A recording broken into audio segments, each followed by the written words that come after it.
Tamil Nadu. Sir ಈಗ sir ಅನ್ನಭಾಗ್ಯದು 5 ತಿಂಗಳಿಂದ ಬಂದಿಲ್ಲ ಹಣ, ಗೃಹಲಕ್ಷ್ಮಿದು 3 ತಿಂಗಳಿಂದ ಬಂದಿಲ್ಲ ಅನ್ನೋ ಯಾರು ಹೇಳಿದ್ರು? ಬಂದಿಲ್ಲ 5 ತಿಂಗಳು ನೋಡಪ್ಪ, ಯಾವುದನ್ನು ಕೂಡ ನಿಲ್ಲಿಸೋ ಪ್ರಶ್ನೆನೇ ಇಲ್ಲ. ನಂಬರ್ 1 ಪಾವತಿ ಮಾಡದೆ ಹೋದ್ರೆ ಮಾಡ್ತೀವಿ. ಅಲ್ಲ ಸರ್, ಯಾಕೆ ಲೇಟ್ ಆಗ್ತದೆ? 5 ತಿಂಗಳು 3 ತಿಂಗಳದೆಲ್ಲ ಯಾಕೆ ಆಗ್ತಿದೆ ಅಂತ? 5 ತಿಂಗಳು 3 ತಿಂಗಳು ಪೆಂಡಿಂಗ್ ಇದೆ ಅಂತ. ನನಗೆ ಗೊತ್ತಿಲ್ಲ 3 ತಿಂಗಳಿಂದ ಪೆಂಡಿಂಗ್ ಇರೋದು ಗೊತ್ತಿಲ್ಲ. ಕೂಡಲೇ ಬಿಡುಗಡೆ ಮಾಡಿ ಸರ್. ಮೂಡಾದಲ್ಲಿ ಆಲ್ಮೋಸ್ಟ್ ನಿಮಗೆ ಕ್ಲೀನ್ ಚೀಟ್ ಸಿಗ್ತಾ ಇದೆ. ಆರೋಗ್ಯ ಆಗಿದೆ ಸರ್.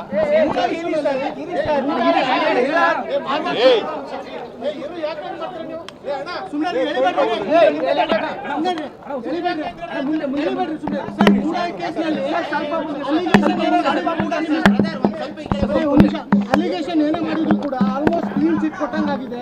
ಲೋಕಾಯುಕ್ತ ಪೊಲೀಸರು ಗೊತ್ತಿಲ್ಲ, ನನಗೆ ಗೊತ್ತಿಲ್ಲ. ಸರ್ ಆರೋಗ್ಯ ಹೇಗಿದೆ ಸರ್? ಆರೋಗ್ಯ ಹೇಗಿದೆ ಸರ್? ಇಂಪ್ರೂವ್ ಆಗ್ತಾ ಇದೆ, ಪೇಯ್ನ್ ಕಡಿಮೆ ಆಗ್ತಾ ಇದೆ. ಕ್ಲೀನ್